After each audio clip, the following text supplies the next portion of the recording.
What are these things that no one thought would be something significant for Bitcoin's future that now suddenly look like super significant for how everything plays out? And I think that's the big thing that we tend to miss. And I think that's the thing that actually makes it really, really hard. What Bitcoin Did is brought to you by our lead sponsor and massive legend, IREN, the largest NASDAQ-listed Bitcoin miner using 100% renewable energy. IREN are not just powering the Bitcoin network, they also provide cutting-edge computing resources for AI, all backed by renewable energy.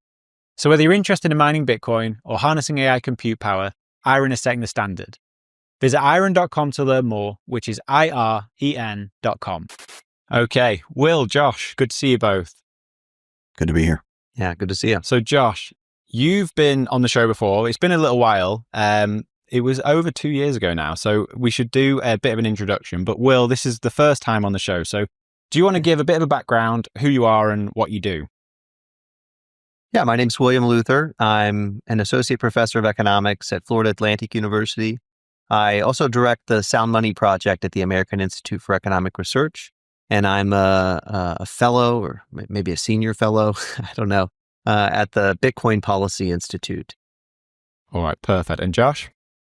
Yeah, so I'm a professor of economics and chair of the Department of Economics at the University of Mississippi.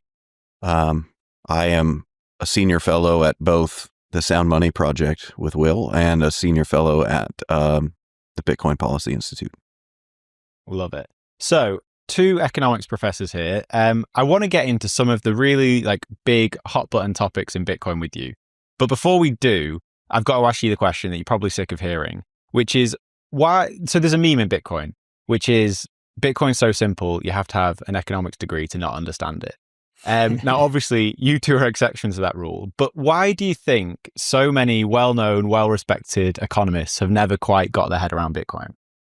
I think it's a couple of things. So one is that we have to remember that even among most economics professors, they're not monetary economists. So they don't actually spend a lot of time, thinking about money, thinking about, the monetary system, thinking about alternative monetary regimes and things like that. And so for many of them, sort of what they know is kind of like whatever they learned in class, and they're not really thinking about it very much. And in that respect, our profession really kind of actually does a bad job of teaching people about economic history and about alternative regimes, how the gold standard worked, those kinds of things. They tend to do an okay job telling you kind of why those things no longer exist, or at least providing some justification. But most people just don't spend time really thinking about it. I think the other thing is that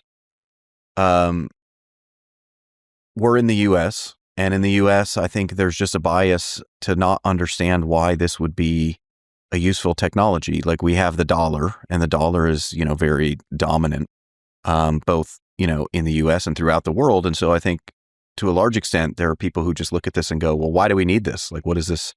What is this for? What does it actually accomplish? And they're not thinking about the issues that people in other countries face on a daily basis. Yeah, I think I would second all of that. And certainly, if you see me out and you buy me a beer, I will lament about the state of the economics profession. But I want to come to at least a partial defense of my monetary economist brethren.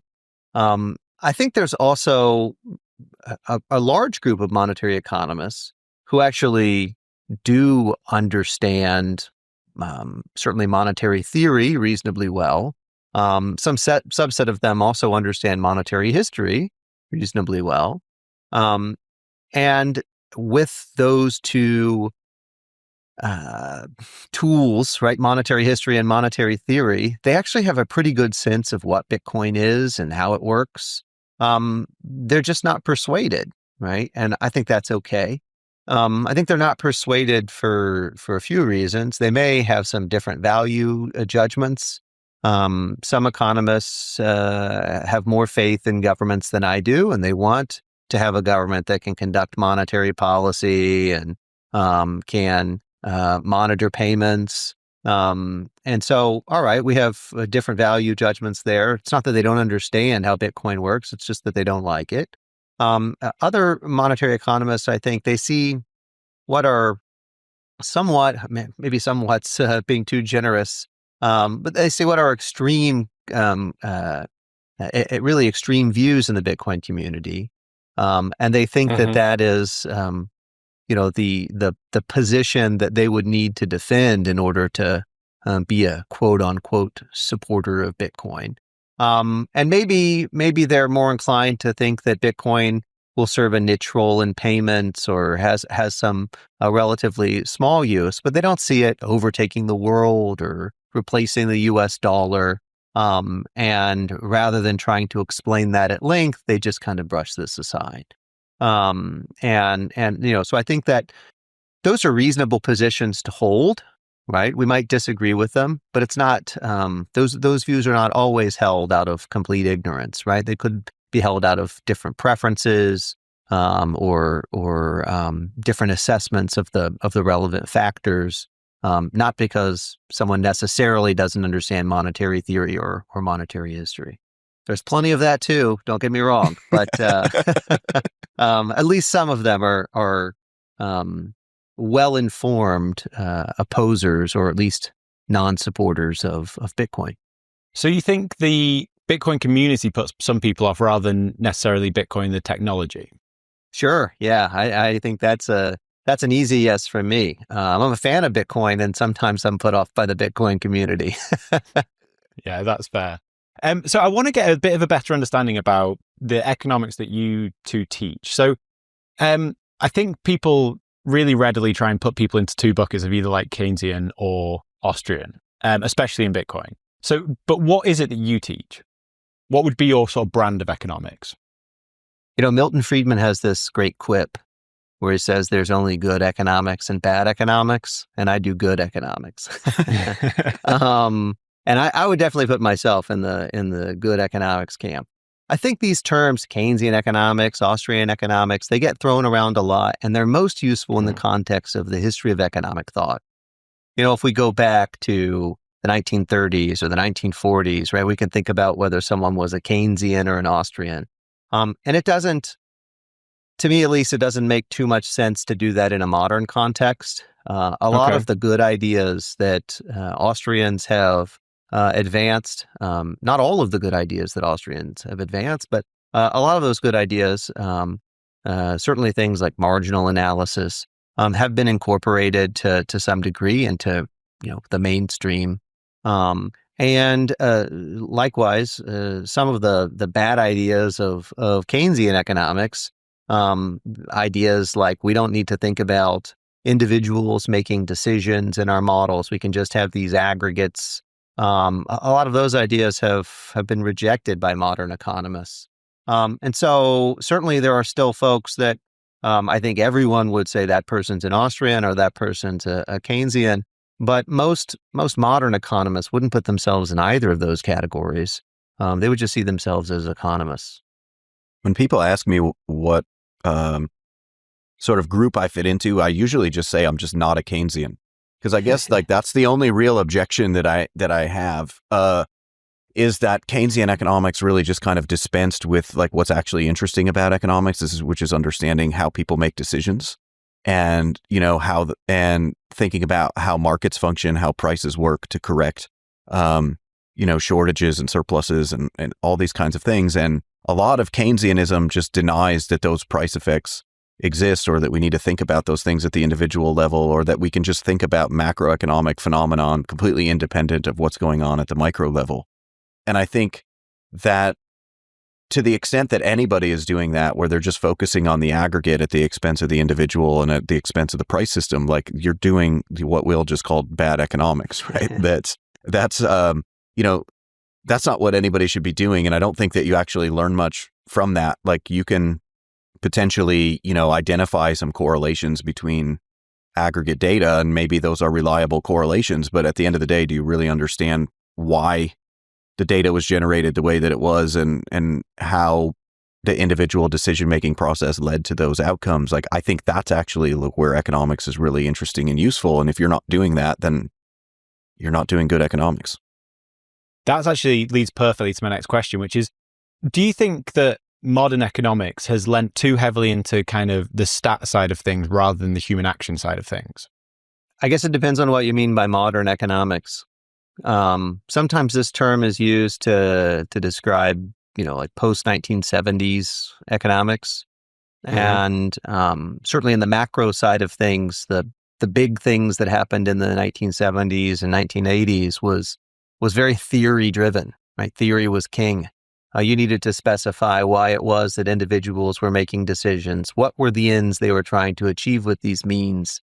We got things like the Lucas critique, which said you can't just do empirical analysis on historical data and expect those relationships to hold, because those relationships are the outcomes of choices that people are making. And if you change the rules of the game, people are going to change the choices that they make, and those relationships will break down. If by modern economics you mean in the last decade or so, then yeah, I think there has been kind of a cycle back towards what I would call naive empiricism, where we're just going to let the data do the talking, whatever that means. And we're going to try to identify very precisely what the causal effect of this or that is, even if we're not particularly concerned with this or that, just because, well, this is something we can identify. And so from that perspective, yeah, I think there's been a move towards naive empiricism. Yeah, I mean, I think that we've kind of, I mean, one of the main issues is actually that in like the last decade or two, as a profession, things really have moved in the direction of like trying to demonstrate causal effects of things. Like, how do we prove that this policy actually, resulted in this change or something like that? And the issue is that a lot of that stuff has become completely detached from economic theory. It's also become completely detached from things that we know from economic history or things that we know from previous literatures. And I think one of the major problems actually with this approach is that, I mean, as Will said, data do not speak. So like we can't just like estimate things and then just assume that we understand, why we got those estimates. But I think, economics is fundamentally about the study of human behavior, right? That's really what we should be focused on. And when you're so focused on making sure that you're identifying these causal effects, you start to lose curiosity, frankly, right? Because even when they get surprising results, like they basically just view that as a challenge to the rest of the profession to figure out why they got this challenging result, rather than seeing that challenging result themselves and going, well, what would I have to believe about human behavior for this to be true? This episode is brought to you by River, the best place for Bitcoiners and businesses to buy Bitcoin. With River, you can set up zero-fee recurring buys, making stacking sats effortless.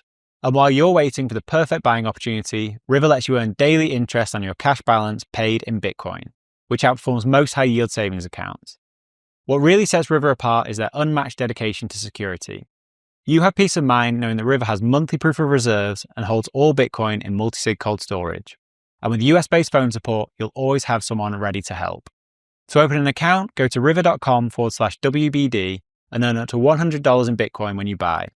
That's river.com/WBD.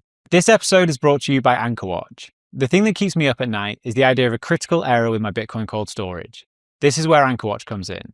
With Anchorwatch, you're protected by their time-locked multi-sig vault and with your own A+ rated Lloyd's of London backed insurance policy.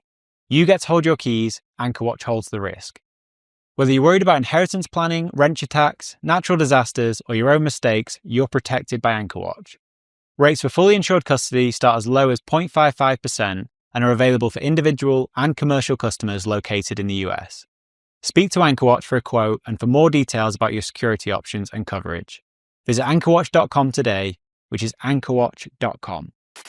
So, Will, just before you jumped on this call, I was speaking to Josh a little bit, and he was telling me that you've been in Bitcoin for a very long time. I'd be really curious to know when it was you first kind of outed yourself to the people who you work with, your colleagues, and how like that opinion on Bitcoin has changed over the time. And maybe you should give a bit of a background on when you actually did get into Bitcoin. Yeah, I guess I'll tell this embarrassing story. So, my dissertation advisor my dissertation advisor at George Mason University was a guy named Larry White, a very well-respected monetary historian, and in many respects, a proto-Bitcoiner. If you go back to the 90s and check out copies of Entropy magazine, you'll have a hard time finding those, but if you email me, I will send you copies because this is the kind of thing nerdy academics keep. You'll see Larry and his first student, George Selgin, engaged in conversations with folks like Hal Finney and Nick Szabo, because Larry and George were really interested in private monies from an economic perspective. And of course, folks like Hal Finney and Nick Szabo were interested in private monies from more of a computer science perspective. And so they were having these conversations, before Bitcoin was a thing. And so in 2010, I was in a research group at GMU, and one of the graduate students in our research group presented a paper on Bitcoin. And I said something to him like, Chuck, this is very interesting, but I don't think this is ever going to catch on. And so, you shouldn't waste too much time on this. Just, send it out, get it published, and then move on to something more productive. And then I hope he didn't listen to you. I hope he didn't as well. In 2012, I had finished my PhD. I had accepted a position at Kenyon College, and my friend Eli Dorado was working at the Mercatus Center at the time, and he reached out to me and he asked me to write a white paper for Mercatus on Bitcoin. And it just so happened that one of my students was working on a paper on Bitcoin for the honors monetary economics seminar I was teaching that semester. And I had thought about this other idea that might be interesting to pursue in the context of Bitcoin. And so I agreed to write this white paper for Mercatus and then another paper with my student, basically because I thought it would be weird if I just had one paper on my CV about Bitcoin and then the rest of it was on other monetary stuff. Like, why did he write this paper on Bitcoin? And so by the end of that year, the price of Bitcoin, the end of 2013, the price of Bitcoin hit $1,000. And a bunch of journalists were trying to figure out who they could talk to about Bitcoin. And at the time, there were only 4 papers on Bitcoin on the Social Science Research Network. And just by happenstance, 2 of them were mine. So suddenly, I was very interested in Bitcoin because other people were very interested in Bitcoin. And I had, by chance, spent a little bit more time thinking about it than most other economists had. And so, after that, Josh and I began working on some papers together about Bitcoin. We talked about it previously, I believe, but we began working more formally on how to model the competitive monetary environment. So we put a couple papers out on that, and I guess luck. That's how I got into Bitcoin. I think in Bitcoin we have some amazing economists, people like Pierre Richard, Seyfedin, Alan Farrington. I think Max Hillerbrand's an amazing Austrian. And these are people that have thought about the problems that Bitcoin potentially fixes very deeply, and they have really sound reasoning as to why they hold their ideas. But I also think there's a lot of Bitcoiners, and I'd include myself in this because I had never really read anything about economics before Bitcoin, that hear or read what these people say, and then will say the same thing without necessarily having the deep understanding of why they're saying it. So I kind of wanted to go through some of the really sort of hot button topics in Bitcoin and try and get a really holistic view from the two of you on each of those topics. Does that sound good? Yep. Sure. All right, let's do it. So let's start with the big one. Is fiat currency a Ponzi? I think actually in economics, there is a little bit of a sense of where we define fiat money as sort of like what we would call a bubble, in the sense that it's something that has positive value, even though there's not really any other use for it other than as money. I mean, it has characteristics that can make it seem sort of Ponzi-ish, but to me, Ponzi is a different it's a different concept. But I guess like where I would say maybe I can describe the similarities, and then I'll be good cop and Will be bad cop. How about that? I'm looking forward to it. So the similarities is that like in every sort of monetary model that you write down of fiat money, there's generally two equilibria. There's one equilibria where it has positive value and everybody, or at least some fraction of people use it. And then there's another equilibria where it's just worthless. And so in those models, essentially all that's necessary to get things up and running is that you have a big enough network effect to get people to accept the fiat money. And then if there's a big enough network effect, then, it has positive value and people use it. But at the same time, like, that positive value equilibrium tends to be unstable. And what I mean by that is like, if there's a big enough shock to the system, you might end up in the other equilibrium where it's zero. And, to put this differently, that would be what we would call hyperinflation, right? Mm-hmm. So if you get some sort of big enough shock that pushes you out of that instance, you can get that. And to some extent, that can even be self-fulfilling, where people think that the currency isn't worth anything. And so people stop using it, and then it just sort of self-perpetuates. So I would say like that's the similarity to a Ponzi, and then maybe Will can be the bad guy. Yeah. So let me think about this a couple different ways. So first, let's think about why people call fiat monies a Ponzi. I think the idea there is that, you receive this thing and you value it because you believe you're going to be able to pass this off to someone else, and they will value it and they accept it and give it, and attribute value to it because they believe they'll be able to pass it off to someone else, and so on and so forth. And so it's this, much like a Ponzi scheme, this belief that you're going to be able to pass it on to someone else that lets the system work. I think that Bitcoiners should be very careful calling fiat monies a Ponzi on these grounds, because the same thing is true of Bitcoin, right? That is, what's the alternative use for Bitcoin? Now, I don't mean the opportunity cost. There's often some confusion about this. So some Bitcoiners will say, well, Bitcoin is different because it's costly to produce. Right? Well, that's true, but that cost of production doesn't generate value, right? Value is ultimately determined by usefulness, right? And traditionally, I'm sure when Josh teaches his class, and certainly in my money and financial markets class, when we make a distinction between, say, a commodity money and a fiat money, right? Commodity monies have some alternative use, some use apart from their role as a medium of exchange, right? Some non-money role. You can use gold for jewelry or to fill cavities, right? Salt, historical money, can be used to preserve food, right? These items have alternative uses. Right? Dollars, on the other hand, right? Fiat monies, no alternative use. And so one big difference between commodities and fiat monies is that alternative use that commodities have and fiat lacks. In this regard, Bitcoin looks a lot more like fiat monies than commodity monies. Now, another big difference between commodity monies and fiat monies is this limited supply in the case of commodity monies because of the cost of producing those commodities, right? In this case, Bitcoin looks much more like commodity monies than fiat monies because they're costly to produce and there's a limited supply.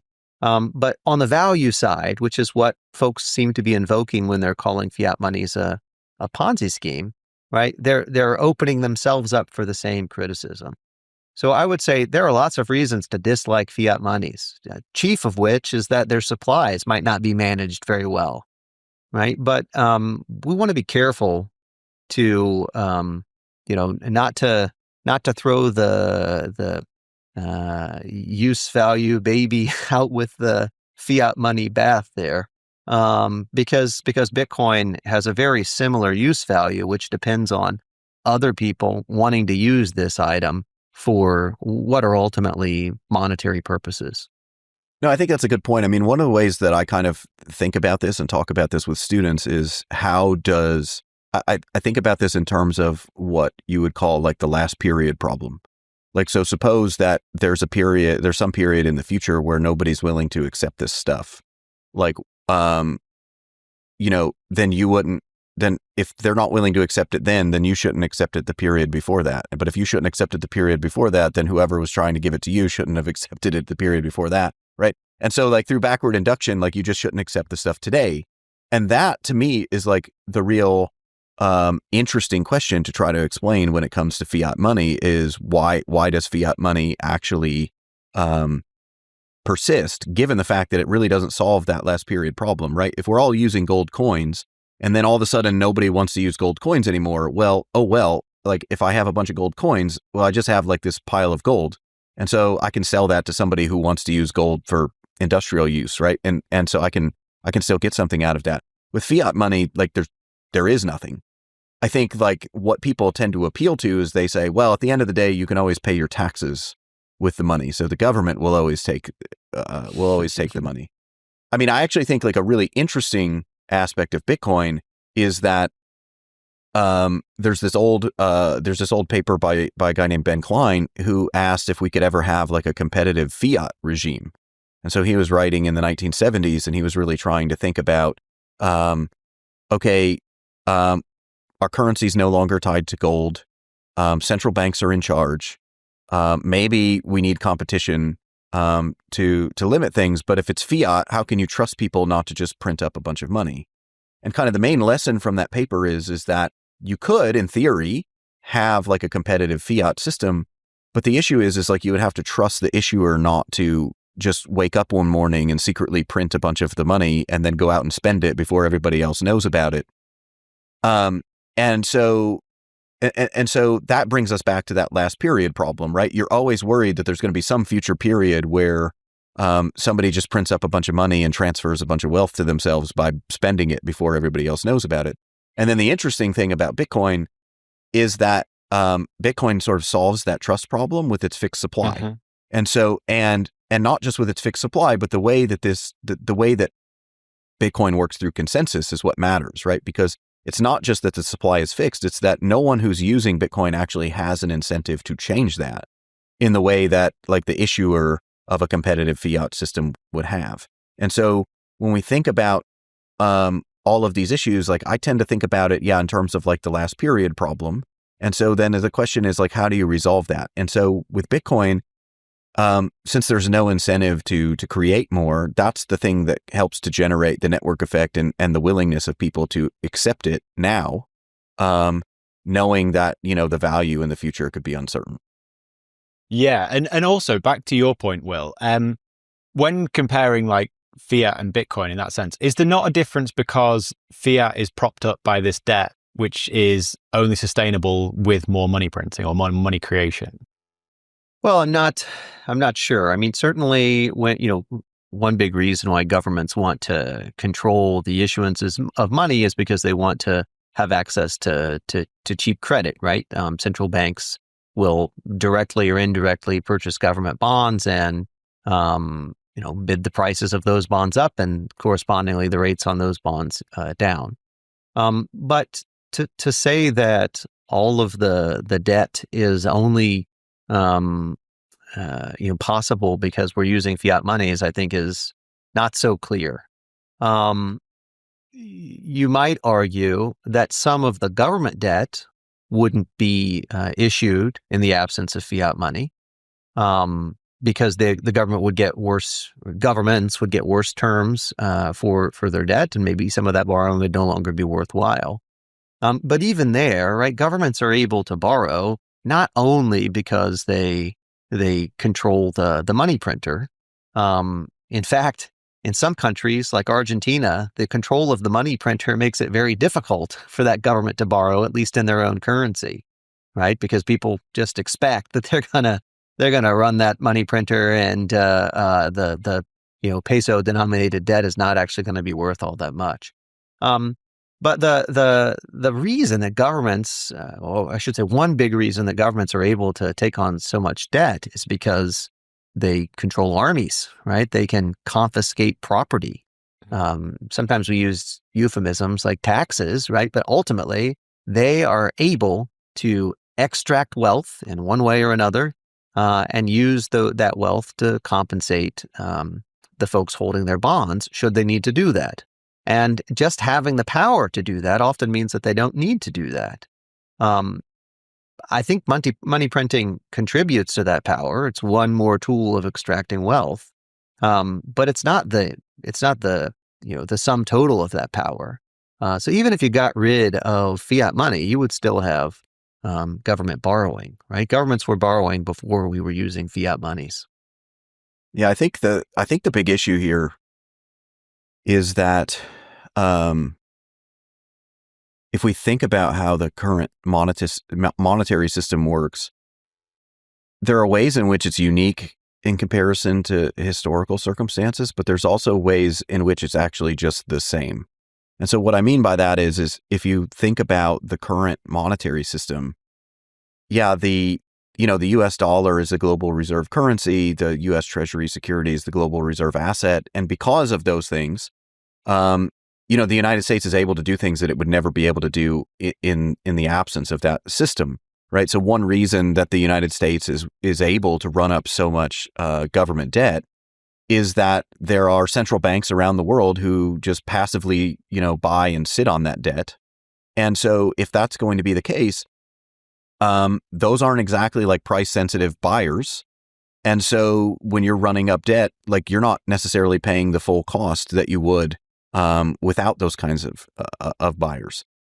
And so, but I also think it's important to understand like why this system exists. I mean, like the system exists because the United States wants this system to exist, right? Like the United States wants the ability to conduct emergency financing. When the United States wants to spend a bunch of money, they don't want to have to desperately search for creditors. What they want to do is they want to be able to issue more debt without even necessarily incurring higher borrowing costs. And that's what this system allows them to do, right? When the United States goes to war, or when the United States just supports somebody else who's going to war by sending them money, they're just borrowing that money and they're sending it, but their borrowing costs really don't change all that much because wars tend to be temporary and there's lots of passive buyers for this debt. And so prices don't really adjust all that much. And so there are characteristics of this system that are bizarre because never before in world history have we ever had like a sovereign debt instrument serve as like the reserve asset of the world. And so that's kind of a bizarre set of circumstances. But the reason that we're in that position is the same motivation that states have always had, right? So even under the gold standard, states, going back to ancient Greece, right? Like they're manipulating the value of gold coins and things like that. And not just manipulating the value. I mean, one of the things about when you look at this historically is it's not just like they're debasing the currency. I mean, what they would do is they would debase the currency during wartime. And then, at least in the successful countries, then during peacetime, like they would revalue the currency as a commitment mechanism. And so this tended to be really costly because wars were inflationary, and then the aftermath of wars were deflationary, and none of that was really market factors that were driving those things. It was government policy that was driving those things, and so that tended to impose costs on people.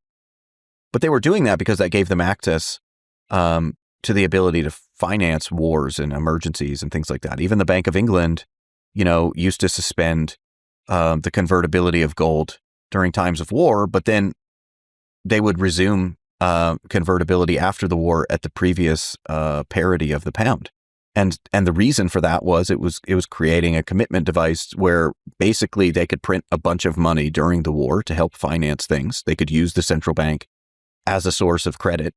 And then after the war, they knew that their spending would decline and they wouldn't have as much need for that anymore. And so they could return. But like without that commitment mechanism, you would destroy the value of your currency, right? If you suspended convertibility into gold and that with no commitment and just were spending and spending and spending, like people would just give up on the pound. And so all of this is to say that, yes, there's like some characteristics of the system that are kind of bizarre and are kind of like debt-based and debt-driven. But there are also characteristics of this system that are perfectly predictable from just understanding what states do, right? Like states want to finance war. And even if we were to replace like fiat with Bitcoin, that's not going to necessarily remove the state's desire to do these things. And so one of the things, I mean, we can only speculate about how they would try to manipulate things, but I mean, they manipulated the gold standard. So we would expect them to try to manipulate, a Bitcoin standard. I mean, we don't know how they would do it or precisely what they would do, but we can imagine that they would try, right? And so I think all of these things are important to keep in mind when we're talking about these big picture issues. Yeah, let me just add one thing that I think that would serve Bitcoiners well, non-economist Bitcoiners, is just to make a distinction between private debt and public debt, right? So in thinking about how fiat money may enable the government to issue more debt than it otherwise would, right? We're talking about the issuer of that money issuing debt. But think about what's happening in private debt markets, right? Think about a long-term contract in dollars, right? One of the things that you're very much concerned about is the purchasing power of those dollars that you're going to be paid back in the future, or the purchasing power of those dollars that you're going to be repaying in the future. You need to form some expectation about what those dollars are going to be worth well in the future. And you can imagine if we have, say, a commodity money like the classical gold standard, right? On the classical gold standard, the supply of money automatically adjusted to offset changes in demand over the longer term. And as a consequence, the purchasing power of money on the classical gold standard was relatively stable. So when you entered into a long-term contract or issued a long-term bond, you had a very good sense of what that money would be worth when you're paying it back in 10 years, 20 years, 30 years, 100 years. And that makes that contract much less risky than it is today. We don't see 100-year bonds today, right? And the reason we don't see 100-year bonds today, except in marketing cases like a Sleeping Beauty bond or something like that, the reason we don't see that today is because those long-term contracts are incredibly risky. It's much harder to predict what the future purchasing power of the dollar will be in 20 years, 30 years, 40 years, 50 years, 100 years, right? And so that contract that otherwise would have been viable is not viable in a world where you have this unconstrained fiat money. And as a consequence of that, some of those long-term debt contracts just don't take place. Mm-hmm. Right now, we're talking about private debt markets, right? The uncertainty of the dollar eliminates the prospect of some long-term debt contracts, which means we may be getting less private sector debt than we otherwise would. So we can quibble about the aggregate level of debt, whether it's greater or lower or more or less unchanged. But I think at a minimum, we want to make a distinction between what's going on with public debt issuance and what's going on with private debt issuance. Okay, interesting. I do just want to go back to something you said a little earlier, Josh. You gave the analogy of the Bank of England pausing convertibility during wartime and then resuming that at the previous rate. And you said if they didn't do that, then people would lose all faith in the pound and it would fail. But is that not the world we live in now? Well, I mean, it's very similar to the world that we live in now. But I think that the issue here is that the question is where do people go, right? Like where do people go to get away from that kind of system? I mean, to some extent, we do see that. We don't see it necessarily completely because what you have is, most central banks still have some kind of inflation target. Mm-hmm. And whether you believe that they're targeting the right rate of inflation or whether you believe that they are measuring it accurately or what have you, like that does place an anchor, right? Even if I have an incredibly misleading measure of inflation, as long as the degree to which it's misleading isn't changing over time, like if it's always wrong, like by the same factor, right? Like then they're still kind of committing to some stability, even if they might, even if we disagree about whether or not they're doing what they say they're doing. I think that, but I think that is actually motivated by the same thing. I mean, the reason why these central banks commit to things like inflation targeting is for the same reason that the Bank of England would commit to restore the previous parity into gold, is that it's providing some kind of commitment mechanism. Now, of course, they deviate from that commitment at times, like we just saw, like a pretty large deviation from that commitment, post-pandemic. But for the most part, like they've tried to replace that commitment to gold with like just a commitment, just like vague commitment to price stability. And so as long as they maintain that commitment, it provides at least some anchor onto the system that wouldn't exist if you didn't have any kind of commitment. And Jim Grant has this nice quip where he says that we've replaced the commodity standard, right, the gold standard, with the PhD standard, where we just rely on PhD economists to advise central bankers on how to conduct monetary policy. And Grant, of course, is saying this in the context of look at the loss of constraint that we're getting. But the flip side of that is that there's still some constraint, right? It's not totally unconstrained, even if not constrained perhaps the way we would like it, or to the degree that we would like it. This episode is brought to you by Casa, the leading Bitcoin self-custody solution. I've been using Casa since 2019, and I can't recommend them enough. Casa have options for all Bitcoiners, from a 2 of 3 multisig to a 3 of 5, and a private client option for absolute best-in-class security. Casa also do inheritance, which I very recently set up, and it really couldn't be easier. My inheritance plan has gone from a vague treasure map for my wife to a rock-solid security plan that I have total confidence in. To find out more about Casa, go to casa.io, which is casa.io. This episode is also brought to you by Ledger. If you're serious about protecting your Bitcoin, Ledger has the solution you need. Their hardware wallets give you complete control over your private keys, ensuring that your Bitcoin stays safe from hacks, phishing, and malware. With Ledger's easy-to-use devices and the Ledger Live app, managing your Bitcoin has never been more convenient. Whether you're a long-time holder or new to the world of Bitcoin, Ledger makes it simple to keep your assets protected. If you want to find out more, visit ledger.com and secure your Bitcoin today. That's ledger.com. And Will, that kind of leads on well to the next question is that a lot of Bitcoiners would have is, do you think all fiat currencies are doomed to fail? I guess in some abstract sense, everything is doomed to fail, right? The second law of thermodynamics or something like that. I think that with fiat monies, there, as Josh was mentioning earlier, there is this difficulty where you have both supply side problems and demand side problems, right? On the supply side, a government has to be in a position to commit not to take advantage of its position, right? Otherwise, it just prints a bunch of money and the value of that money goes to zero and people eventually abandon it.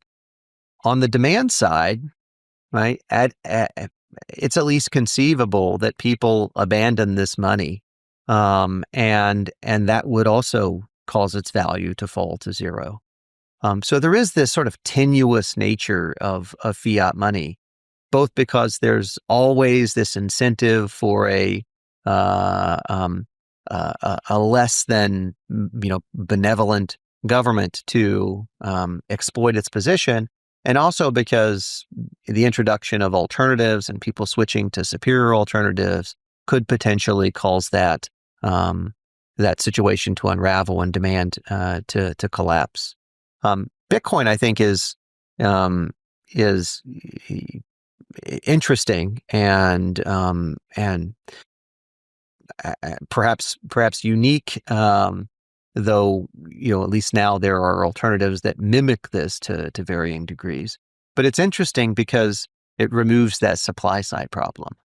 But it still faces a demand side problem, right? People can suddenly decide that they don't want this anymore. They want something else. And if that's the case, it goes to zero, right? So are fiat monies doomed to failure? I think that's the cumulative probability approaches 1, but over what time horizon? I'm not so confident. I would rephrase your question. So one of my frustrations when people talk about the monetary system, and this is just in general, whether it's Bitcoiners, whether it's people in our profession, whatever, people in our profession, for example, seem to just assume like the status quo just will kind of like last forever. Like whatever the status quo is, like that's just the way the world works, and that's the way it will work. Bitcoiners have the opposite thing where they're like, no, the status quo is unsustainable, so it won't last. I mean, if I had to choose, I mean, I guess it would depend on which time horizon that you're giving me. But I mean, the current system will end. And there's actually a good chance that the current system, at least as it is constructed, with the US dollar being sort of the dominant world currency, I would argue that there's probably a decent likelihood that that doesn't last my entire lifetime.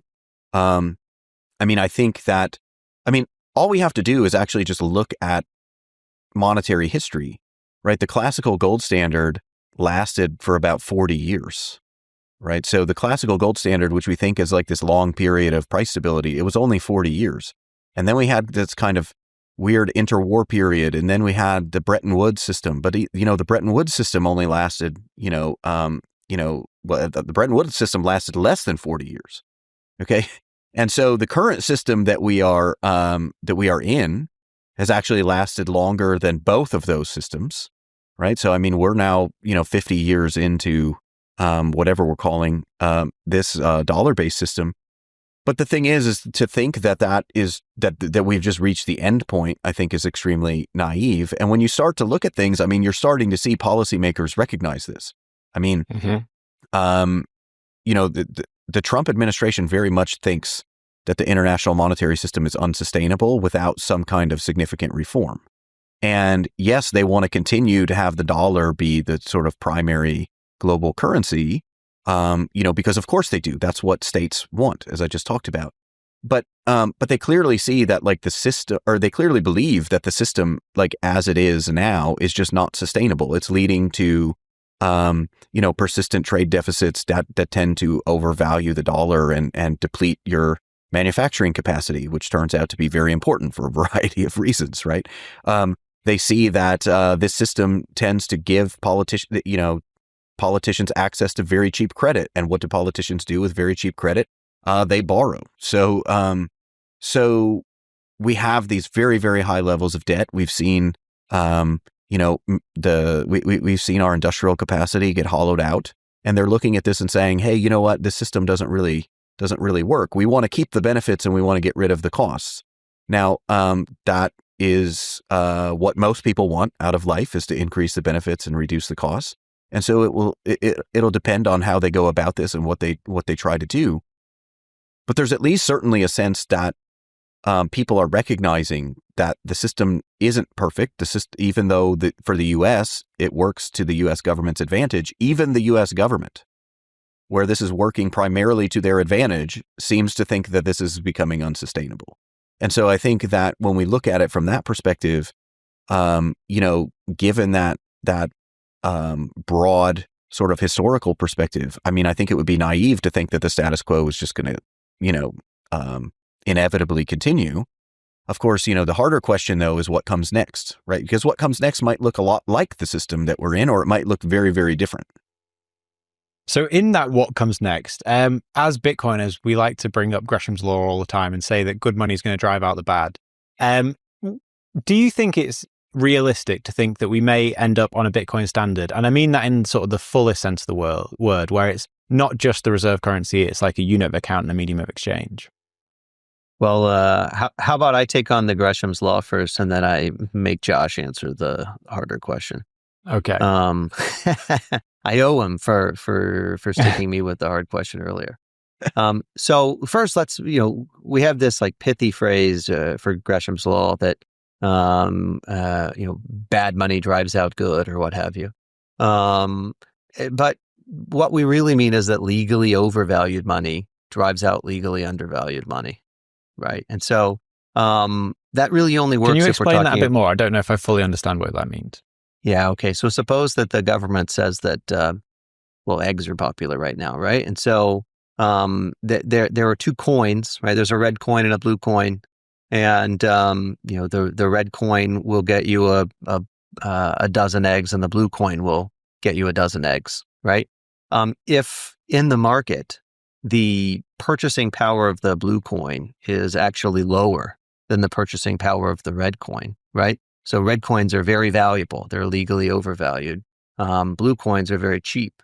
Well, we're gonna use the blue coins to purchase the eggs, right? Everyone wants to use the blue coins to purchase the eggs because there's this fixed exchange, and you get a better deal, right, if you're using the blue coins. And so people, at least in egg transactions, they hoard those red coins and they spend those blue coins, right? Now, if you have some kind of a fixed exchange rate more broadly, right, this is what's going to happen. They're going to hoard the red coins and spend the blue coins, because the red coins are legally overvalued and the blue coins are legally undervalued.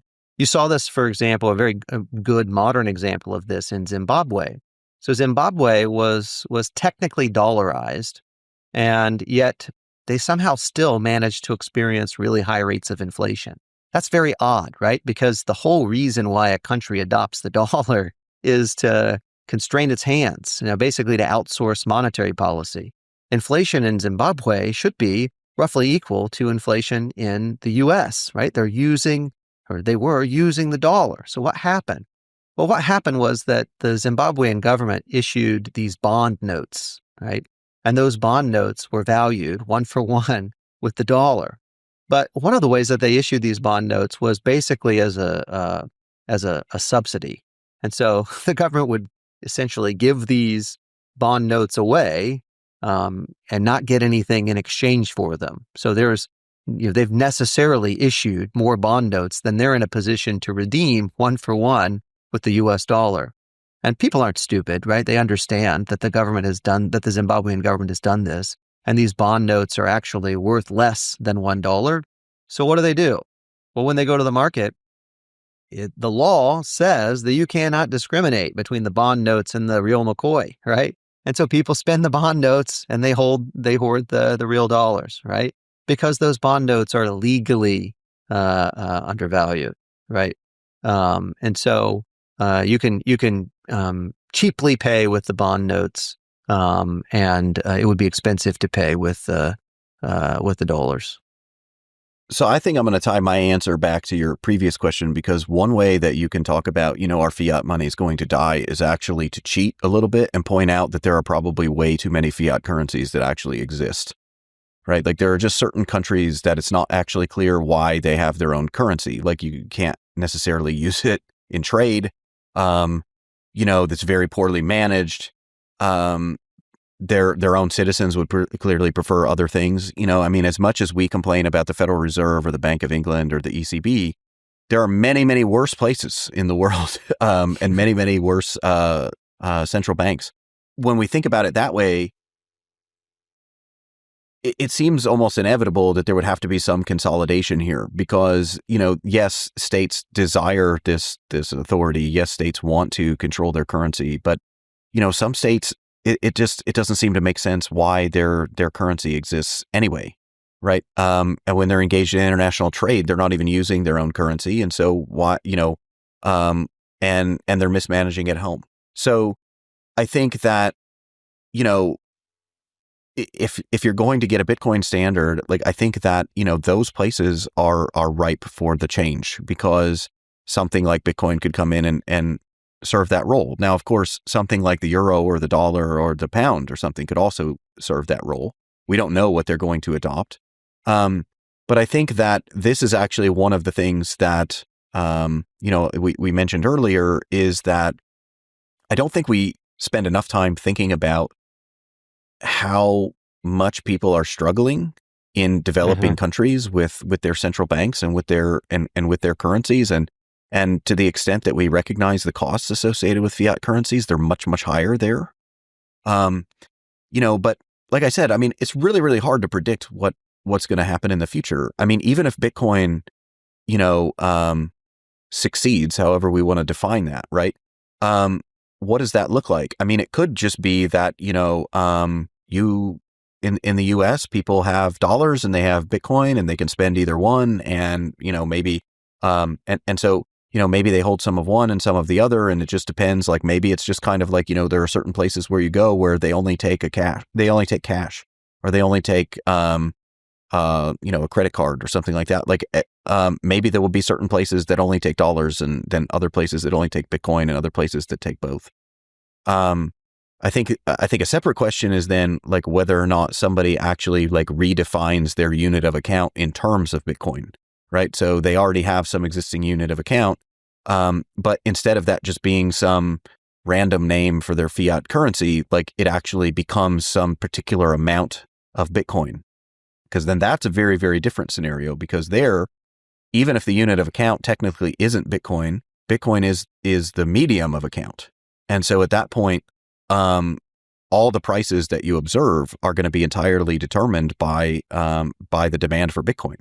And so, but that's a very, very different system than if people are kind of using both. But I mean, we can imagine a variety of these systems. But I also think that, I also think it's naive to think that a lot of these fiat currencies in some of these small developing countries should actually exist at all. And even beyond developing countries, right? And so the question is, what do they get replaced with? Do they just get replaced with other fiat currencies? Do they, move back towards something like gold or silver? Do they move towards Bitcoin? Like these are interesting questions, but I don't think that those fiat currencies really need to exist at all, even in the current world, without Bitcoin, without gold, without any alternative. I still don't think that that a lot of those should exist. What do you think Bitcoin is best suited for? What role do you think it's best suited for? Is it as just a reserve currency, or where do you think it fits? I think that there are lots of margins where this might be a preferred money, right? Particularly if you're in a place that doesn't have a money that has a supply that's managed very well, right? If you're making, say, cross-border payments and you don't have access to the kind of banking system we have here in the US that's very well connected, right? Bitcoin is perhaps much easier to get for you and much easier to transfer. And so those margins where Bitcoin looks the most different from the available alternatives are likely to be the margins that matter for their use case, right? And so, things like that fixed supply, the ease of transfer, the not being confined by geographic borders, right? Those are areas where Bitcoin looks very different from the kind of monies that most people use. And so I would expect that those are the kind of things that are going to drive use. It's kind of hard to predict where it's going to go, because I have spent most of my time thinking about how governments would try to stop Bitcoin, right? Like essentially every early paper that Will and I wrote were what are the bad things governments can do? Right. It was governments are trying to do this. Can it work? Governments are trying to do that. Can it work? What other things can they do that they would? What other things might they try? And so now, like we find ourselves in a situation where you've got countries talking about strategic Bitcoin reserves and things like that, which is something that we never would have thought of. Super weird. Several years ago. Like you would think that that states would be more opposed to this kind of a thing. I mean, I think in part this is actually related to the conversation earlier. I mean, I think one of the reasons that maybe certain politicians in the U.S. have changed is that if you're looking at the system and you're seeing that it's unsustainable, you get a lot of benefits from the system, even though there are also some costs. And so what the United States government really fears is they fear that there's going to be some other state that will capture those benefits, right? That somebody will start using a different currency instead of the dollar, and that all of the benefits that the U.S. gets from the dollar being the global reserve currency will just transfer to this other country that's issuing this alternative.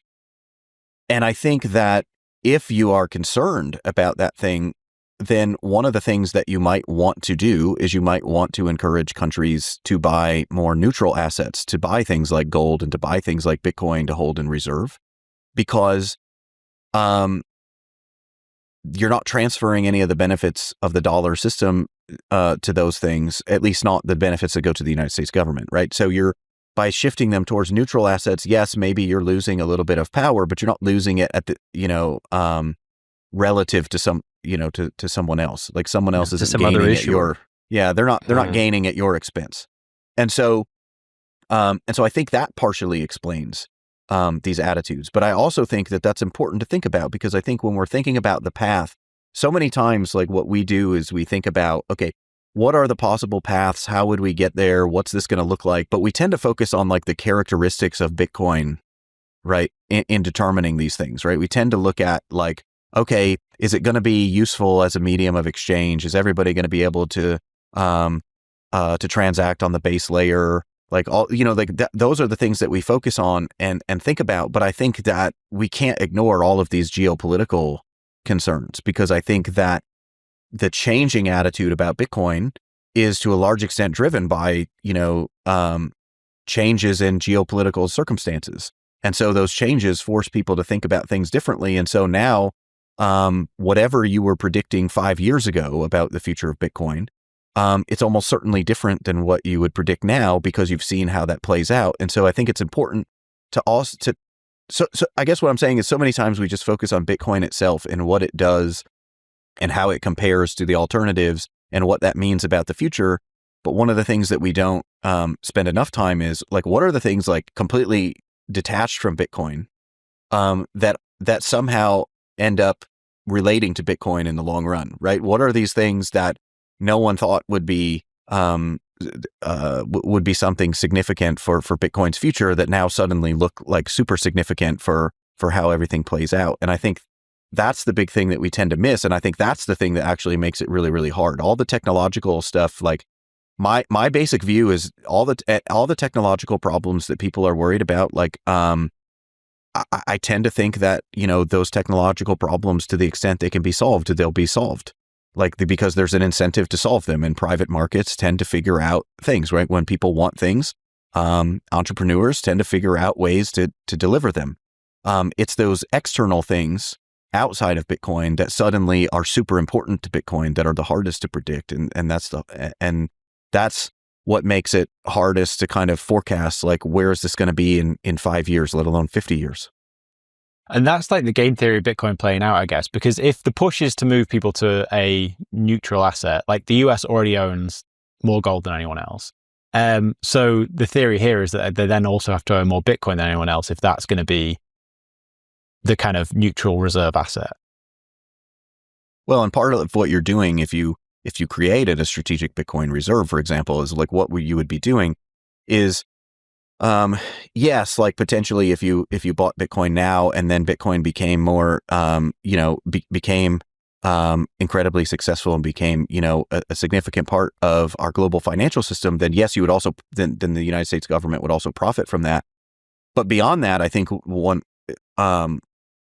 like overlooked aspect when it comes to that thing is like, it just provides a signal, right? Like there are lots of people out there who know what Bitcoin is, but they don't understand it. They don't look into it. They don't, they're certainly not going to buy it, right? Like, but they know what it is. They just think maybe, okay, this thing is like this weird internet money. Maybe it's kind of sketchy. Like, who are these people? Like, I don't understand. What do you mean nobody's in charge, right? Like that, like this kind of stuff. But like, if somebody like the United States government comes along and says, hey, we're going to buy this, well, suddenly there are going to be a lot of people that are just kind of like, well, it must not be that bad, right? Like, oh, it must be okay to use. And so it kind of creates a permission structure for people to start adopting.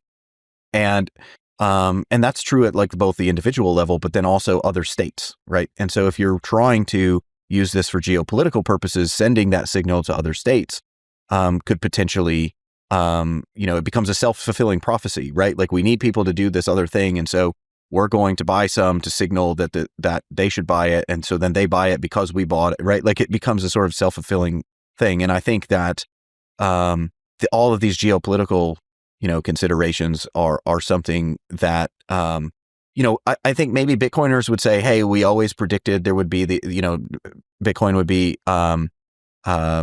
important geopolitically. I don't know how many of them had 2025 as the year when that would happen, right? So, Not so I many. think that that's probably the most surprising and interesting thing that's going on right now is just how much that narrative has changed. Definitely. There's a few other things I want to get into. Will, are you okay for time, or do you need to run? I need to go in about 5 minutes. Sorry, Will. I didn't realize you had a hard stop there. No, it's okay. Thank you very much for coming on for this bit, and we'll carry on without you. In fact, before you go, Will, though, is there any way you want to send anyone if they want to follow your work or anything you're doing? I'm on X at William J. Luther. I write pretty regularly at the American Institute for Economic Research. So feel free to follow along. Perfect. Thank you, Will. And we can do this again. Yeah, sounds good. All right. Sorry, Josh. This is there's too much in this. But so the next thing, we were just never going to get through the next part in 5 minutes. So rather than cut it short, the next thing I wanted to talk about was deflationary money. And one of the things that a lot of economists have sort of criticized Bitcoin for is the fact that deflationary money may not work in reality. So what's your take on that? And I think probably that perspective comes from thinking people are going to hoard money rather than spend it and what that does to the economy. Yeah. So there's actually this is actually one thing that economic historians and monetary economists are actually good at, which is there's a lot of stuff that they've written about deflation, because the bad rap of deflation seems to come from the Great Depression, right? So we have this horrible recession, which also, corresponds with this dramatic deflation. And so it must be that deflation is bad. And, but that story is at least partially wrong. And the reason for that is we can really kind of classify deflation as having two causes, right? There's like supply side causes and there's demand side causes. But demand side causes are actually really policy induced causes, right? So demand side causes tend to be like, if you get deflation from the demand side, it's generally because you have really, really bad policy. Okay, so there's some kind of policy that's being imposed on society by, the central bank that's causing this deflation. And that's very, very different from a supply-driven deflation. So supply-driven deflations, first of all, we've experienced them, historically actually quite a bit. And they're not associated with recessions. In fact, they're associated with boom periods, because periods of high productivity are periods when things are going well, right? But when's the recent example of that? Well, there are, recent examples. We live in an inflationary world. Recent. So, but if you go back to the classical gold standard era, there are prolonged periods where you have deflation and where it's not costly, and it makes sense, because if you think about it, right, what's happening is that if you have growing productivity, and that growing productivity is driving down prices, it's effectively increasing the real value of wages for people, right? And so that productivity is reflected in your wage, even though maybe your nominal wage isn't changing. What that wage buys you is changing, right? So now you can afford a lot more stuff. And so the idea here is that these productivity changes, the supply side driven deflations are actually very, very positive. These are boom periods. These are periods when things are going well, and there's no fundamental problem with deflation, right? Because since prices are falling, your real wages are going up. In contrast, when you have these demand side deflations where this is policy induced, the reason these tend to be so costly is it's not based on real economic factors, right? It's not that we just have a bunch more stuff to sell with the same amount of demand, right? It's that there is, it's that these changes have been caused by policymakers making bad choices.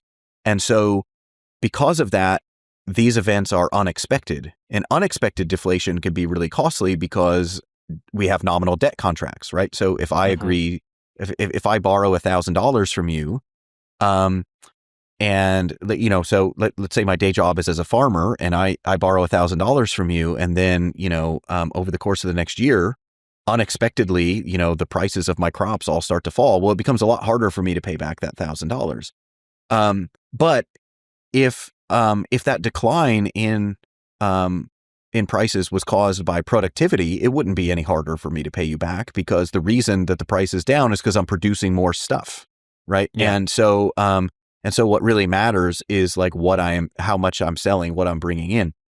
And so in other words, supply-driven deflation is very, very positive. Demand-driven deflation is policy-driven deflation. And yes, those do seem to be costly, but that's the result of policymakers making bad choices. That's not like an inherent evil of deflation. And so if we have a productivity-induced deflation, that's generally a good thing.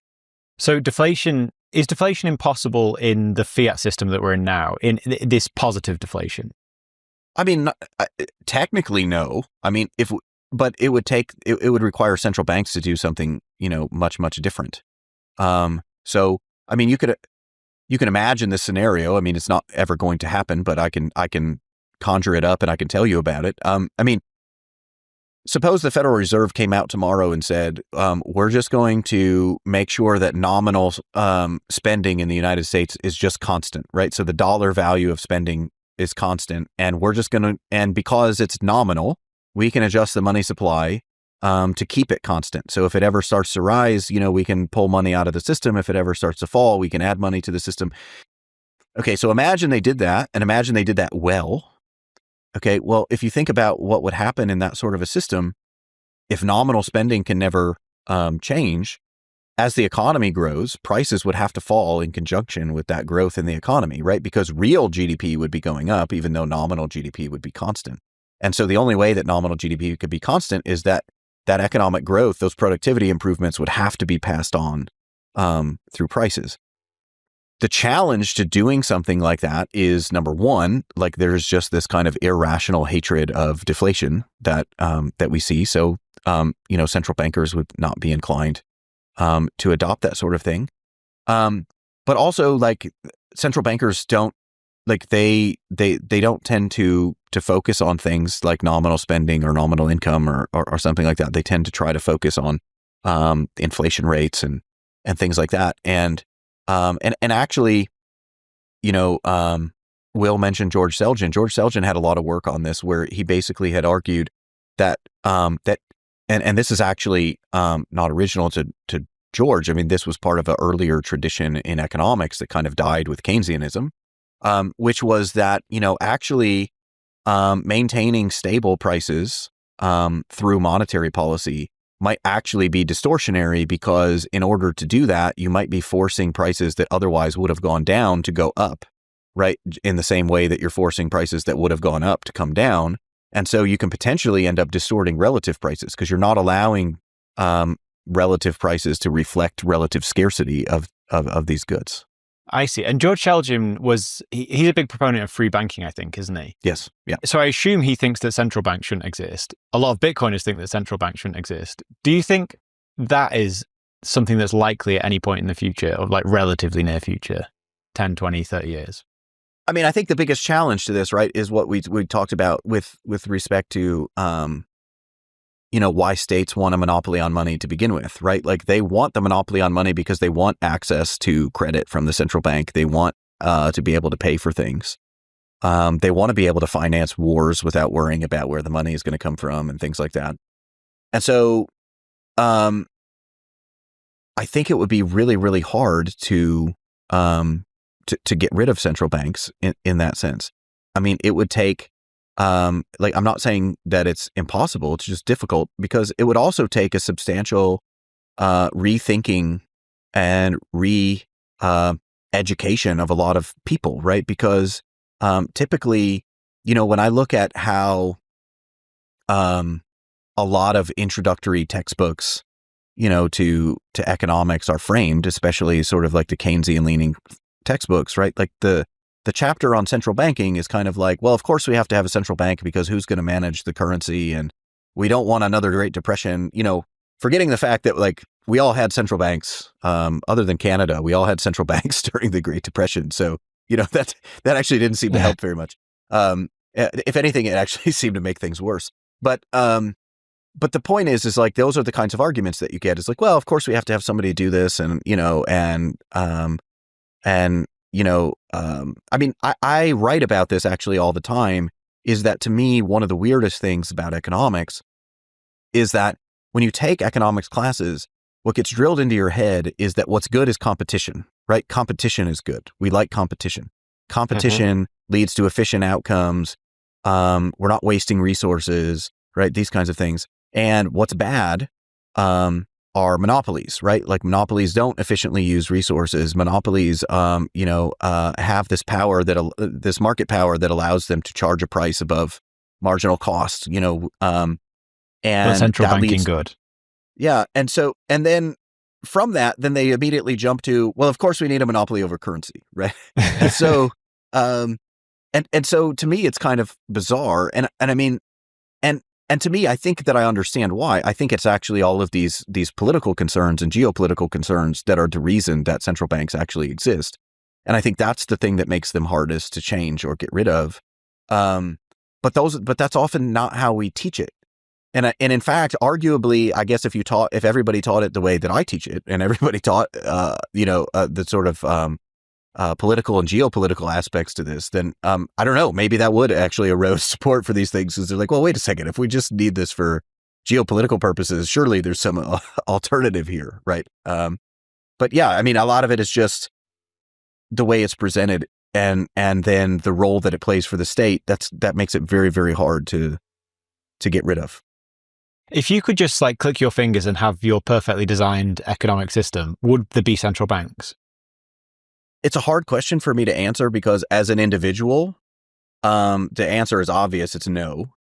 But like my hesitancy in just saying no completely is that it's hard to imagine what this world looks like in geopolitical concerns, right? Like, so I don't like that. I personally do not like the extent to which the United States involves itself in foreign conflicts. Okay. But I do like the fact that the United States doesn't have to worry about, how much it's spending in the event that we go to war. I don't have to worry that like we're going to lose because we run out of money. I mean, this was a very, very common thing, in an earlier era. I mean, people forget that the Swedes had an entire Baltic empire, and, Sweden was a military power. And the reason that they really lost this military power is that they couldn't finance their military, right? Like they actually just ran out of funding, to the point where there are stories of soldiers out in the field, like picking up the musket balls that have just been fired at them and then loading them into their guns so they can shoot back, right? Like, and so the thing is like, the question is, can the place that you live provide adequate defense without something like a central bank? And if the answer is no, then this becomes a really hard question to answer, because on the one hand, if they can't do it without it, well, then your safety and security and wealth is under threat, right? But at the same time, if they can, they, some of them do really bad things with that power, and some of them get involved in things that they shouldn't get involved in. And so it's very hard to assess that. But I mean, if I'm just thinking about it purely in monetary terms and not thinking about any of these geopolitical concerns, I think the answer is obvious. Like, no, we don't want these things. To the extent that we have to think about these geopolitical concerns, we can possibly get rid of central banks, but there's probably going to be something else that states would do as an alternative. And the fact that they haven't done that already suggests that maybe there's not an obvious better alternative. So it can't just be that the US gets rid of the Fed, it's every central bank needs to go at the same time for it to be sustainable. Yeah, because I mean, like if you think about it, like if they're really providing this source of funding, that was one, I mean, that was one reason why that was one reason to attack like the neighboring prince, right, in Europe, 400 years ago, is like he has no money. So like now's the time I can take that land. Let's go get him. Yeah. And so And so the thing is like, we're sort of stuck in this particular equilibrium, where if none of us had this stuff, then it wouldn't matter. But because all of us have this stuff, nobody has an incentive to go first. Yeah, that makes sense. Okay, last big question. In this future Bitcoin world, what do you think credit will look like? So I guess it kind of depends. I think that you're asking me this because a lot of people kind of argue like, oh, well, nobody would want to borrow. Because you have a deflationary currency, so why would you want to borrow? But I think that is based on thinking about borrowing and lending purely in terms of nominal interest rates, when we should be thinking about it in terms of real interest rates. And so what I mean is like, okay, if I come to you and I say, hey, I need to borrow $1,000, and you say, okay, just pay me back, $1,050 a year from now, and we'll call it even. Well, what really matters is what the purchasing power of $1,050 is a year from now, right? So if over the next year we have 5% inflation, well, then I got a really good deal because all of the purchasing power that I'm transferring to you has been, is gone, right? Like you're getting no additional purchasing power relative to that initial $1,000. And so implicitly, we don't always think about it this way, but implicitly, we're always thinking about real interest rates, right? So we're thinking about what the interest rate is adjusted for inflation on these loans, and so that's the fundamental thing that really matters. Now, because we live in an inflationary world, if I'm willing to pay you 5% real interest, and the inflation rate is going to be like, and we both expect the inflation rate to say be 2% over the next year, right? Then the nominal interest rate on that loan would be 7%. But that's just a matter of we agree that that's like the likely inflation rate, and I'm willing to borrow at 5%. You're willing to lend at 5% in real terms. If we move to a deflationary system, the real interest rate is still the thing that matters. And so because the real interest rate is still the thing that matters, nominal interest rates would be very, very different, right? So if we're in a deflationary environment and maybe deflation is, so maybe, the inflation rate is negative 2% a year. Well, then now the nominal interest rate, instead of being 7%, is going to be 3%.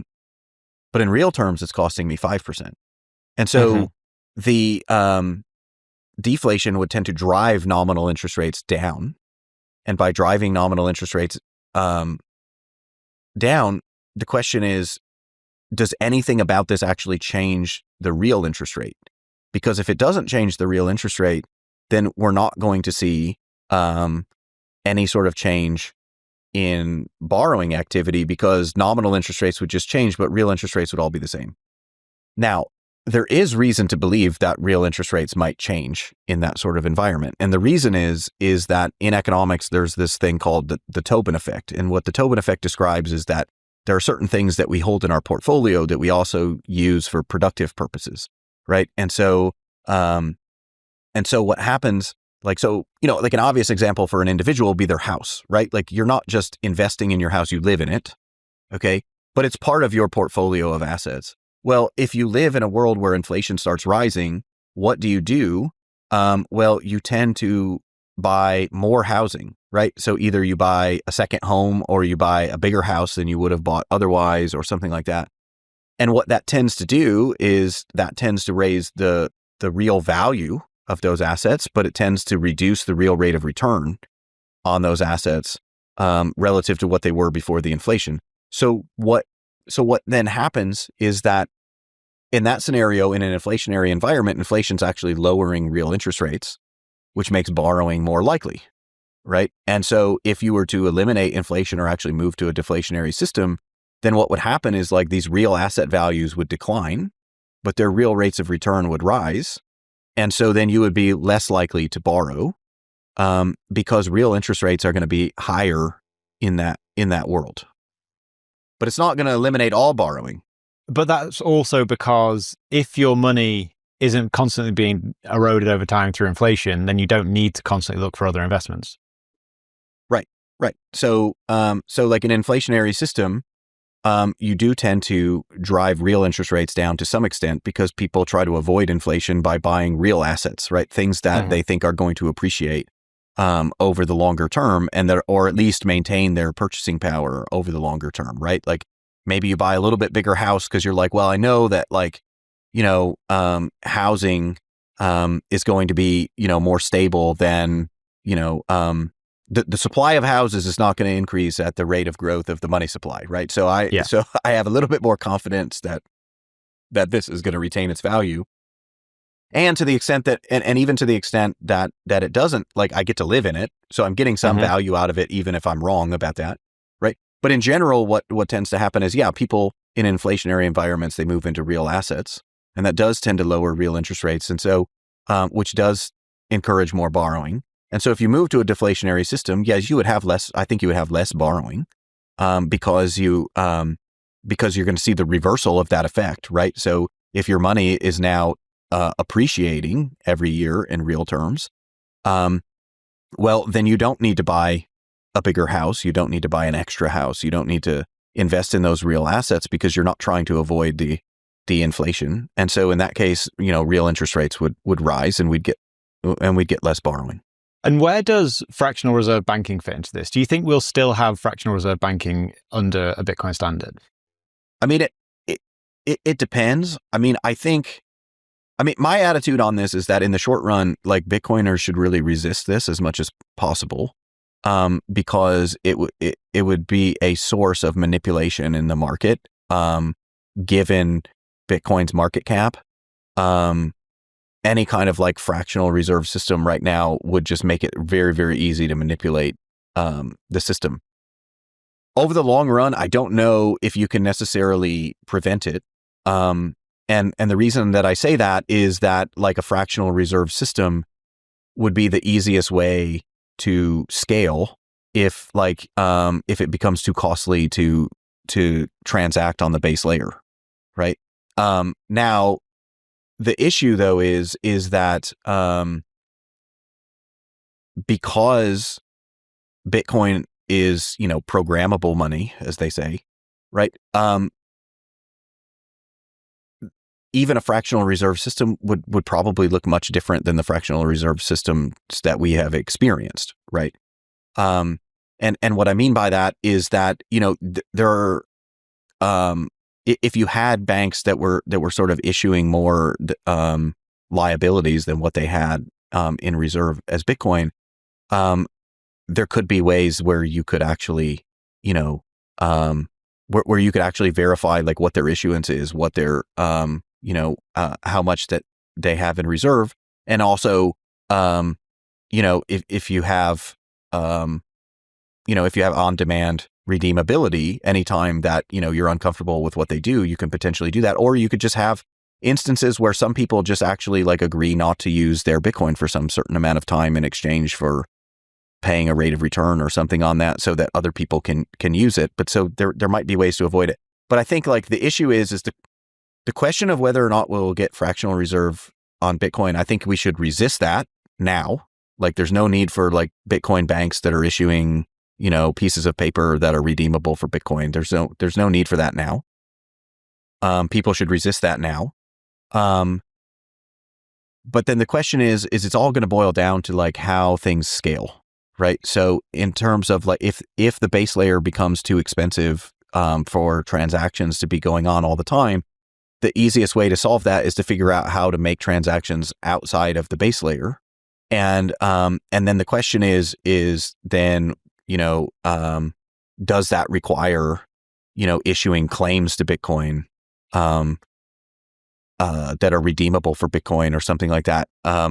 Or are there just technological solutions that we can use that would solve that problem? And so like history says it's going to be hard to avoid that kind of a system because that's just what we've observed over time. But at the same time, again, it's very, very hard to predict the future because this is very, very different than, other traditional forms of money. Like it's not like gold where, it's literally just this physical thing that you hold. Conceivably there are technological solutions that could exist for Bitcoin that just can't possibly exist for something like gold or silver. Love it. Well, this has been great. Thank you very much, Josh. We've been through most of the big topics there, but we started this conversation where I kind of jokingly made fun of economists for not understanding Bitcoin. But what is it that you think Bitcoiners don't understand about economics? I would add, well, okay, there's a line, there's a line that one of my favorite economists, a guy named Armin Alshin, there's a line that he used to say, which was, don't listen to economists, don't listen to what economists have to say, listen to what economics has to say. Okay. And I've always really liked that line because the thing is that economists are just people, right? And they have lots of opinions, and those opinions might be informed by economics. They might not be informed by economics. It depends on the context. But even if they are informed by economics, like sometimes, it's, hey, I have this knowledge, and given my knowledge, this is my opinion. But that doesn't mean that that's what economics actually says. That's how they interpret things. And so, I mean, my thing is that I get like basically one of two responses when I meet Bitcoiners, right? Bitcoiners are either really super excited that an economist is there to, it wants to talk about Bitcoin, or I get kind of dismissed, like, oh, well, you like economists. I don't want to talk to you. But I think, in general, I think there's a lot of economics that that's good economics. That's valuable to learn. I agree with Bitcoiners that Keynesianism is bad and that it's not particularly valuable. And I wish that we could get rid of a lot of these Keynesian aspects of the way things are taught. But at the same time, there is a lot of value there. There is a lot of stuff to learn. And essentially, I mean, a lot of the ways that I have been able to understand Bitcoin are based on things that I've learned from monetary theory and monetary history, and just applying that to a different context. And to me, one of the most fascinating things about Bitcoin, the reason that I got interested in it in the first place, is my sense was, okay, we have all these theories of how things work, and a lot of these theories match the data, but of course they match the data, right? Because theory can never be completely detached from like personal experience. So the fact that we've experienced all of these things is informing what we're writing down with our theory. And so the interesting thing to me was, okay, here's Bitcoin. And so in some ways it confirms certain things about monetary theory. In some ways it challenges certain things in monetary theory. But this is fascinating because no matter what happens with Bitcoin, no matter how anything plays out, it's a way to take something that didn't exist when a lot of these theories were written down, and sort of test those theories with something that the theorists who wrote these things down never could have thought about or predicted. And to me, that's just a fascinating thing. And I think that there's actually a ton of interesting monetary theory, interesting monetary history that can be learned and that can be valued. And I would also point out that, like, there are many people in Bitcoin who have learned a lot of this stuff, whether formally or on their own, right? They might not be economics professors, but like a lot of them have read, a lot of monetary stuff just because of their interest in Bitcoin. And what I would say is, like, if you've read that stuff and you enjoy that stuff, you should just know that there's a lot more of that stuff that exists, and it's really good. And that, and also I would just say, like, probably the last point is that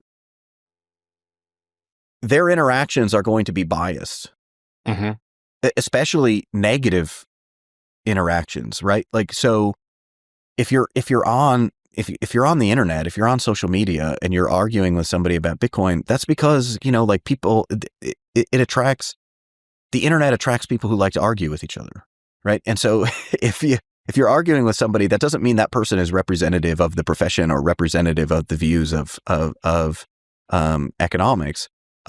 Actually, like, they are just probably one of the loudest voices in economics, and whether they agree with you or not is just tangential to the fact that they're kind of one of the loudest voices. And the loudest voices by definition are the people with the strongest opinions. But you shouldn't assume that that they speak for everybody, or that they're even representative of what we believe. Yeah, it's like the meme of the person stuck on the computer saying, "I can't come now, someone's wrong on the internet." But so this has been really great. If there was one kind of piece of if there was one book that you would recommend to someone, what would it be? Well, I mean, honestly, what got me into this stuff was studying, alternative, monetary systems, and the work of people like Larry White and George Selgin. Like, these were guys that, the cypherpunks were reading. Like, these guys were on the cypherpunk mailing list. And so they've written a lot about free banking. They've written a lot about the gold standard. They've written a lot about these things. And I think that, those people are, you can read them, and you can always gain something. And even if you disagree with certain things, or even if you, or even if, you like, certain aspects of what they're writing about and not others, like, I mean, you can read their stuff and you can learn a lot. And you can also, and the other thing about their work that I think is valuable is a lot of their work on things like understanding current monetary policy is done through the lens of, let's think about current monetary policy, but let's think about what a competitive system would look like, and then compare that to how the actual system works. And is there any way that we can convince monetary policymakers to move in the direction that where they would at least behave similar to how a competitive system would work? And I think like those are actually really interesting thought experiments. Especially because if you think we can't get rid of central banks, well, you should at least want to change their behavior to stop doing the bad things and start doing, start doing a better job. I've always found it weird that George Selgin isn't a Bitcoiner. Has that surprised you?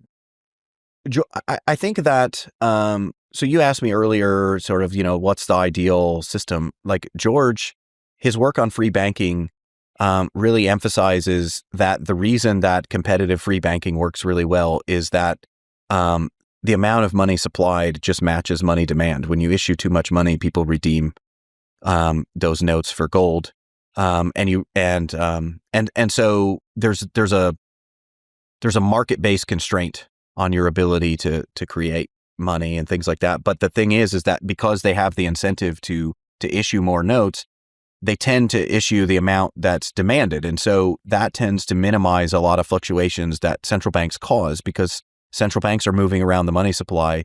People's money demand is changing, but they're not necessarily related in any particular way, right? And so I think like a key lesson from George's work is that what you would want a central bank to do, or what you would ideally want out of a monetary system, is to have a monetary system where the supply, moves to meet demand.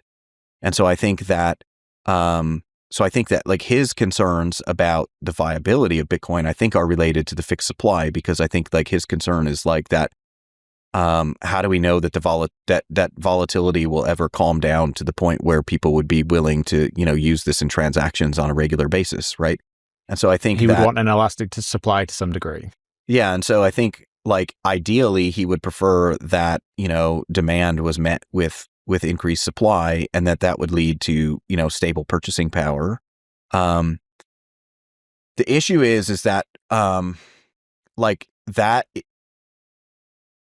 perspective is by definition like an irreconcilable difference with Bitcoin, right? Because there's a reason why the fixed supply of Bitcoin is really important. The fixed supply is important because, first of all, we don't have any kind of technological mechanism that exists that could even implement like George's preferred system, right? Like there's no way that you could program a protocol that would just adjust the money supply in conjunction with money demand. And the other thing is that even if you did have that sort of system, it would be susceptible to changes, right? People would constantly be tinkering with it, or people would want to argue about, well, should it really match demand, or should it be like slightly less than demand, or should it be slightly more than demand, or like how, and that would be a subject of debate. I think like Bitcoin's fixed supply is its strength precisely because Bitcoin's not redeemable for anything else, right? Like the reason why people are willing to accept it is because the supply is fixed. They know that there will never be more. And so because there won't be any more, like that's the thing that drives it. But also that's the only thing, you can't have a decentralized money without that characteristic, at least given what we know now, right? You can't you can't have this decentralized system if the supply has to adjust to demand, because it's going to require some real world adjustment. And then you're back in the same situation we're in now anyway. Right. Exactly. And so then you're just back into, can you actually do this well? Can you trust it? Yeah. And so the thing is like the fixed supply is actually one of the important components of, the sort of decentralized nature of the system. And it's one of the things that kind of anchors the system, because nobody has an incentive to change that. I mean, even if Bitcoin just even if the supply, I would argue that if the supply wasn't fixed, it would actually make it, there would actually be another problem, which is that, like, so suppose that Bitcoin just increased by like 1% a year forever or something like that. At some point, people would debate, should it be 2%? Should it be 0.9%? Right? Like, and these things would become issues that people would fight over. But the fact that it's fixed, nobody has an incentive to increase it, right? And so because nobody has an incentive to increase it, that the system is committed to that fixed supply. And so that's crucial to how the system actually works. But these are irreconcilable differences, right? If you want a system where supply is going to adjust to meet demand, that's, Bitcoin obviously doesn't do that, but Bitcoin can't do that because it wouldn't be Bitcoin. It would be something completely different. And it would be much more similar to kind of what we have now. Yeah, the fixed supply is something that trips Jeff Snyder up as well. He would like to see something that had an elastic supply, but I'm obviously completely with you on that. But thank you very much for this, Josh. Where do you want to send anyone to follow your work or anything that you're doing? You can follow me on Twitter, or X, I guess it's now called. I'm at Rebel Econ Prof. And I read a newsletter with one of my friends, Brian Albrecht. I mean, I guess this is, if you're interested in economics, this is, sometimes I write about monetary stuff. Sometimes I just write about, ordinary stuff, but we write every week. The newsletter is called Economic Forces. It's a Substack. There's an econ topic every single week. And the idea is that we're really trying to revive like this older kind of tradition, which is kind of like this UCLA tradition of economics, which focuses on really simple models, but really focused on understanding human behavior with those really simple frameworks and seeing how far you can push those frameworks. And UCLA is also kind of this interesting place because it's kind of like this mixture of sort of Chicago school people with like more like, but with Austrian tendencies. And so they were a very, very unique school that's kind of gone away, but we're trying to keep that tradition alive because it still exists, at least in classrooms, if not at UCLA. So that's a good place to kind of learn some economics and just general stuff like that. Love it. Well, I'm going to go subscribe to that. Well, appreciate the time. Thank you, Josh. Yep, no problem. Enjoyed being here.